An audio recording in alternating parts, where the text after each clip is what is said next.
Yeah. Namaskar. Hello and welcome to PGurus channel. I'm your host Sri Iyer. Welcome to the markets of last week, DGI episode 366. And joining me is the co-host of this program, 𝙒𝙖𝙧𝙤𝙪. Sridharji, Namaskar and welcome to PGurus channel. Namaskar. Good morning, good evening to everybody, and looking forward to talking about what's happening in the markets.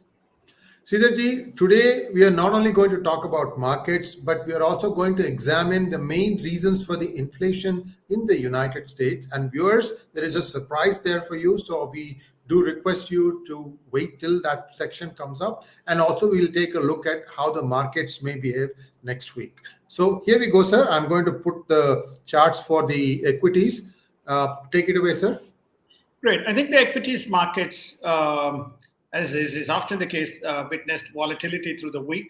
It was up. It made up close to 1,600 points on Thursday before it slid on Friday on fears of two things. One is rising inflation numbers, which we will discuss in the later half of the program. And then the other sentiments being that there is now clear fears of recession. So all the three markets, the Dow, the S&P, and the NASDAQ was down. And that what you see is probably pre-market numbers of the US in the Euro and in Asia, but already the futures in those two markets are pointing to a downward number based on the US markets. And now let's take a look at bonds, Sridharji. Well, the bonds, you remember the last week we saw the 10-year dip below 4%, but now with the inflation numbers, there's almost a certainty that a 75 basis points hike would happen. And so the 10-year US T-bonds went past the 4%. The bond saw a slight dip, but you will see that again, rising in the next, when the markets open there. The Japanese 10-year also has risen as a result of the same epidemic that is felt in the US market. All central banks coordinate. So when the US banks, US Fed raises rates, you will see the rest of the markets follow the pattern. And now let's take a look at bonds. We have all the data this time, Sridharji. We cleaned it up as well as getting all the numbers, 6 months all the way to the last number. So here is the second slide, sir. We can talk to this one now. Well, I think that what is conspicuous, you can say everything is up, right? Because the first week of November, so 6 months is up. 6 months is at generating an yield of 4.322%. Remember, this was kind of less than 50 basis points, almost, less than 12 months ago. So if you are in fixed in, if you're looking for yield, the best place to go is the US T bonds, and you will generate a very, very strong yield in the market based on what the Fed is likely to do. 3 years, 5 years, all numbers up, including the 10-year. The 30-year number, which you may not see it, the 30-year number, you can see that there is around 3.994%. What did this do? This pushed the mortgage rates in the US market. The 30-year fixed interest mortgage is the most popular, and that's now gone past 7%. Okay, it was around 6.67, 6.7%, but it's now gone past 7%. Again, this particular rate you will begin to see right around all the Western markets, be it Europe, be it UK, be it Japan, be it Australia. Clearly, the mortgage rates have risen up. This is one of the other drivers of inflation, both rent as well as the amount of money that people shell out to pay their mortgage interest. Look at the oil market, Sridharji, and oil appears to be down this week, sir. Yes, the oil markets were down. Complete your thought, Sriji. So when we say oil, viewers, I mean, sometimes we miss this. It is the West Texas Intermediate, but this is going to be important for India, as Sridharji has explained in our previous episodes. Please go ahead, sir. Well, I think the energy markets or the oil markets dipped 3% this week. Why? Because of the fears that there is an imminent recession and a slowing demand. So there's no point in already fears of a recession.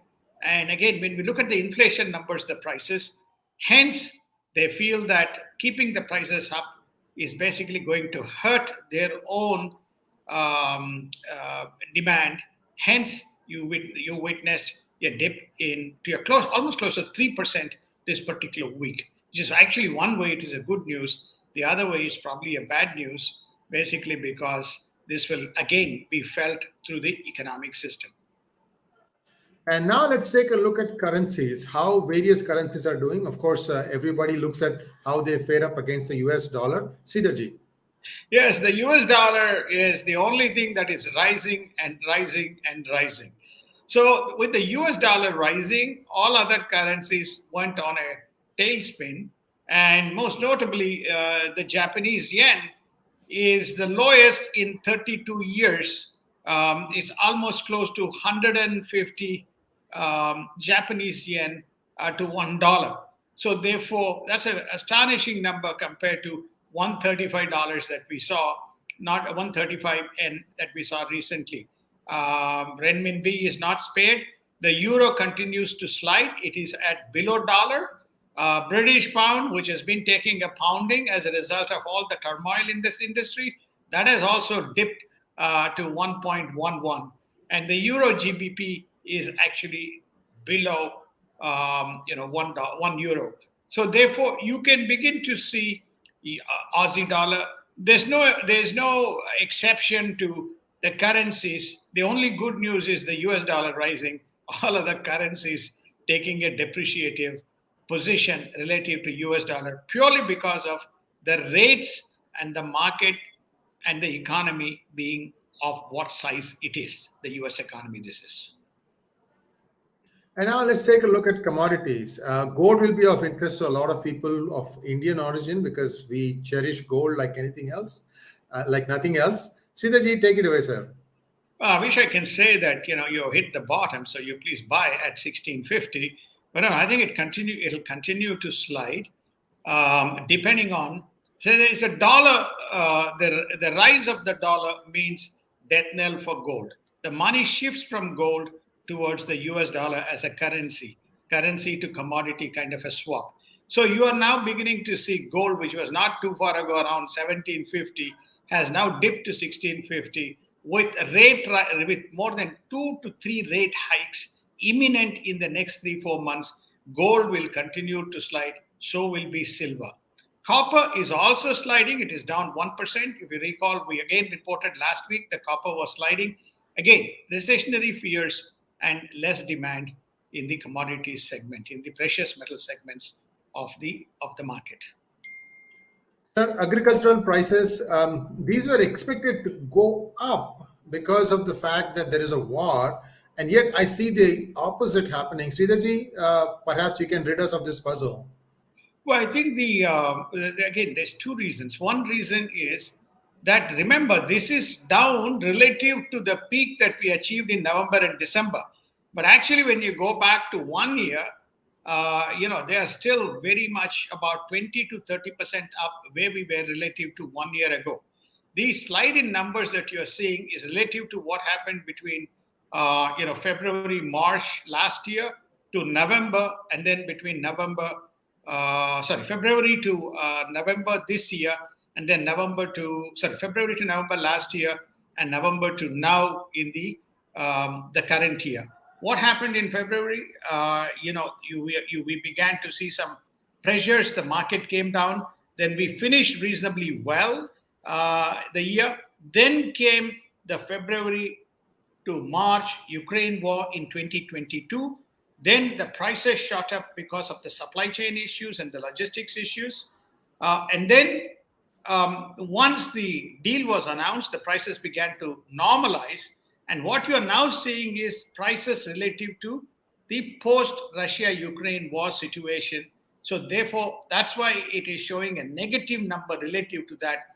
But if you really go back to more than a year, you see that these prices are up around 20 to 30% relative to that baseline number, Sriji. Sridharji, this is all futures, right? Because I see a bracket and a date after that. Yes, these are all futures currently trading at the December 22 delivery. Currently. Yes. So therefore, that's December 22 delivery. Yeah. Yeah. And a couple more that overlap into the next, float into the next feature, wheat and Yes. corn.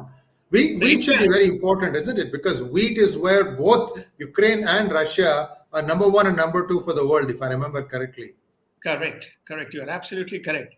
Well, India made a killing. If you remember that when the wheat prices went to $1,400, India made a killing and sold 7 million tons or some huge number relative to a very modest 1 million, which they used to sell annually.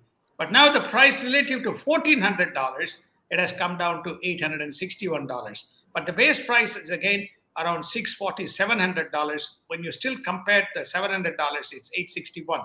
These prices are moderating purely because there may not be enough demand due to the recessionary kind of headlines that people are beginning to see, as well as the inbuilt inflation and people trying to distribute their precious money across various categories of expenses. So hence you are seeing these numbers, but all this could change in the next 2-3 months as supplies get more impacted as a result of the war. As far as the next one, which is crypto, people said, crypto is dead. Well, it continues to hang around. The Bitcoin is at less than $20,000. Ethereum was $1,500, $1,700, $1,800. Is hanging around the $1,300. Crypto is here to stay. Whether people like it, accept it, believe it, there is a small segment of the market which will allocate 1 to 3% of their capital to these alternate assets. So it's hanging in there. Whether it'll go to $30,000, $40,000, well, when you have a very strong US dollar generating a strong yield, you would not shift your money towards the speculative currency. And now let us take a look at the Indian rupee. This has become important because of the rapid slide that Indian rupee is experiencing. However, with respect to other currencies, I believe that the Indian rupee has been much more measured. 𝙒𝙗𝙖, I think it's because India was buying up dollars, or no, I should say selling dollars. I don't know what exactly they do to shore up the price. You can explain it, sir. So India was spending its precious, reserves. It has spent close to $100 billion to shore up the prices, because how do you prevent a downward slide? When you have more people to buy, the central bank buys. No different to the Japanese yen. So Japanese yen was crossing 150. The central bank of Japan intervened to prevent it sliding above 150 to a US dollar. So central banks intervene so that there is enough, or at least there is enough people on the demand side to mitigate the depreciation of their respective currencies. It'll be interesting to see if you can go to the next chart. Yes, on a 5-day basis, it's a 0.59 basis points. On a 1-month basis, it's 3.63% up. On a 1-year basis, it is about 9.79% relative to the current price. It is up 9.79%. When you look at, this is what India is trying to tell the world. When you look at the other currencies, they are, north of 15% and north of 20%. So relatively speaking, India is okay, but there's nothing that one can do when on a ratcheting up US dollar, unless you spend precious reserves to stall it. There's no way by which you can stop the US currency from going up with imminent rise in interest rates. And now let's take a look at the US Consumer Price Index, because what we are going to come up now is the section that 𝙒𝙗𝙖 talked about, that is inflation. Where is the inflation coming from? And we have a surprise for you. 𝙒𝙗𝙖, please take it away, sir. Great. Well, I call it as the Biden inflation chart. Okay. So Biden took charge. Okay. When he took charge, you can see at the end of 2020, when President Trump was completing his term, the interest rate was below 2%. Okay. Or the inflation, I'm sorry, not interest rate. The core inflation, not the core inflation, the consumer price index was down below 2%. You can see the astronomical rise of the inflation numbers on a month-over-month basis relative to month-over-month and year-over-year. It is 8.2%. The September inflation number is 8.2%, which is one of the reasons why the markets kind of, gyrated downwards as a result of this sustained inflation that one has seen on a month-over-month basis. The core inflation that you don't see here is actually risen to a 40-year high in United States to 6.5%. The core inflation includes the food. The core inflation doesn't include the food and energy prices. It excludes, and that is also at 6.5%. As far as the core inflation is concerned, Fed uses 2% as the benchmark for it before it raises interest rates.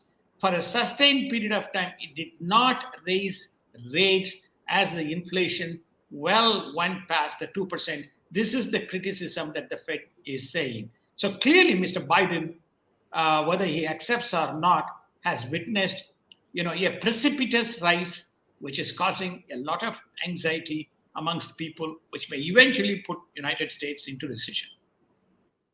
And now we are, drum roll please, and we're going to look at the US inflation surprise. Everybody thought that it would be because of energy that there is inflation in the United States, but the numbers suggest otherwise. Sridharji. Yes. So the numbers are very well broken down. If you look at the energy prices, it's at the headline number is 19.8% in the month, September inflation, which simply says that energy prices seems to have stabilized. Okay, that comprises of, including the gasoline of all types, is around the 19.8%, and where is the inflation coming from? The inflation is coming from food at work or school. What is food at work or school? The food that is purchased and packaged and given to people, very similar to food at home, which is what you buy as a grocery that you consume at home. So when you look at food at home, it's 13%. When you look at food at work or school, it's at 91.4%. When you look at the airfare increases, it's at 43%. When you look at the utility prices, it is at 33%. This is what the Europe is witnessing in terms of their utilities, energy, the cost of the energy. Then looking at the basic items, you can see the prices have skyrocketed, excluding energy, which if you factor in at 19.8%, a lot of the other drivers have come from other things like public utilities, healthcare, health insurance, food at work, airfares for people to travel, even butter and margarine, the price has increased by over 30%. So this generally tells you that this probably varies from country to country, but broadly the trend would remain the same, consistent with variations, consistent with the respective consumption patterns in the respective country. If we go to the next slide, okay, all items less food and energy. Okay, this is the core inflation that we talked about, 6.5, 6.6%. If you exclude food and energy, the inflation is at 6.6%. You can begin to see the breakup of these various items. Okay, Medicare, 6.5%, beverages, apparels, daycare, major appliances, etc. Some of those items which are discretionary expenses like your computers and car rentals and all those kinds of things did see contraction in prices. That is why those industries are witnessing contraction in demand. So it gives you a good breakdown of the inflation numbers. Core inflation versus consumer price index.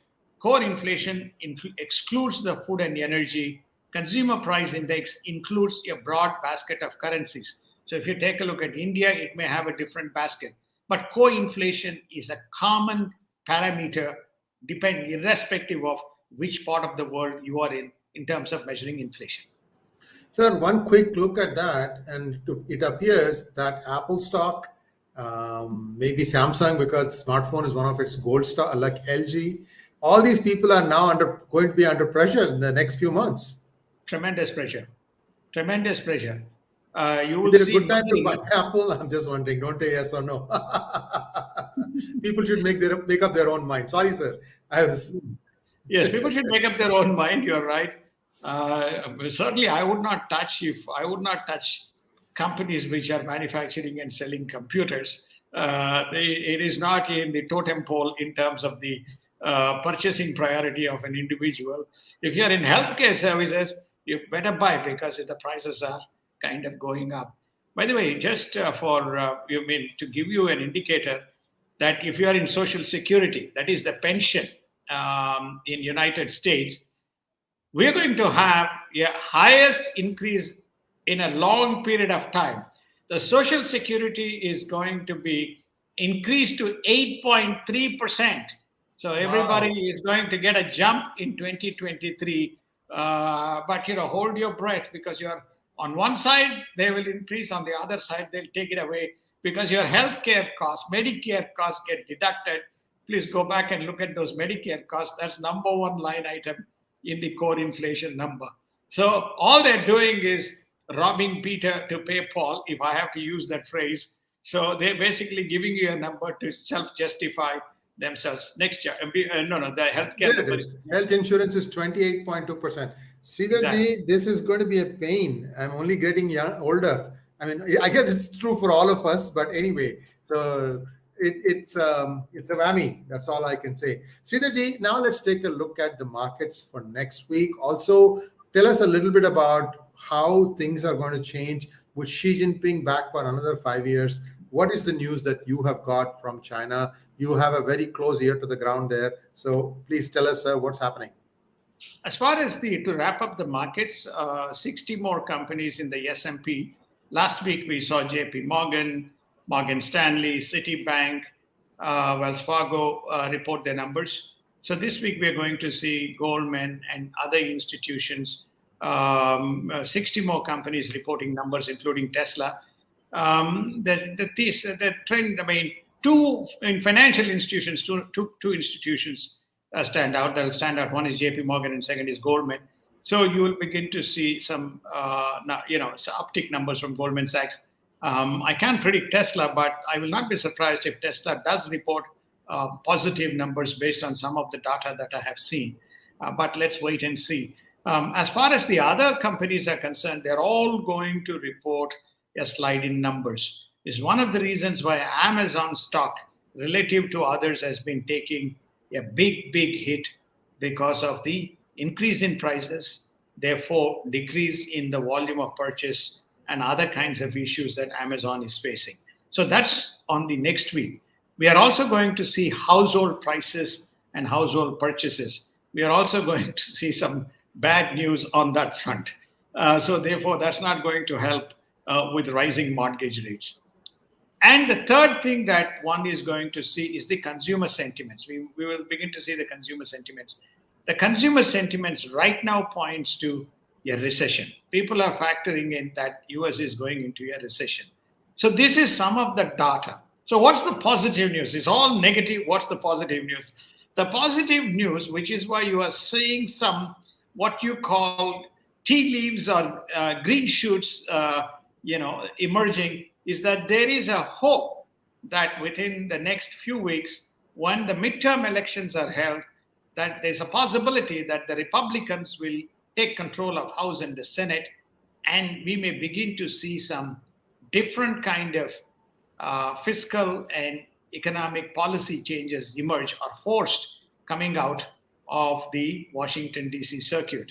So that is the hope that the markets are anticipating as far as the next week is concerned in terms of what is to come.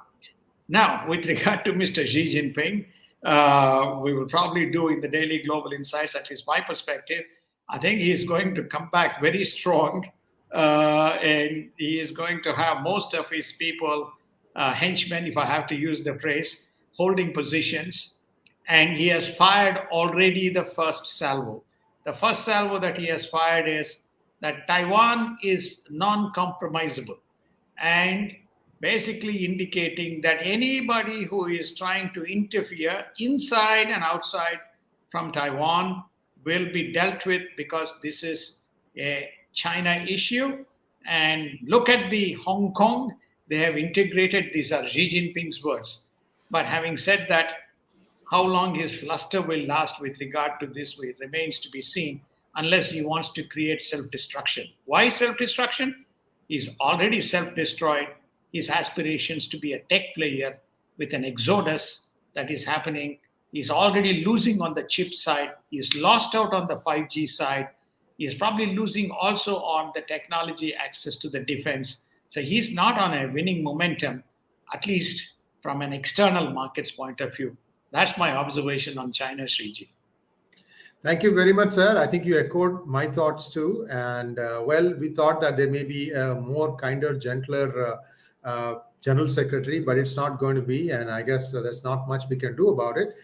They have selected who they think is the best person to head them through the upcoming crisis. And I think he would be very stupid to invade Taiwan. But if he does, well, who knows what's going to happen. Thank you very much, Sridharji. Viewers, please like, share, and subscribe to our channel. Do send in your comments. I see a lot of comments today. One of the good comments that they said was, people during times of recession go to gold, and how come that is not happening? That's a question that Sridharji will mull over and answer tomorrow. We're out of time today. Please do feel free to donate to us using the super thanks button, and also please share this video to all your friends. There's a lot of work that goes into this, folks. And I can't tell you, we take a lot of pleasure in giving you all this information. And I hope that you can reciprocate by just doing two things. Share our links and also put in your comments. Thank you very much, sir. Namaskar. Namaskar. Thank you so much. Have a wonderful week, and hopefully better news holds as we start the week and finish next week, and better things to report next Sunday. Yes, sir. Thank you so much.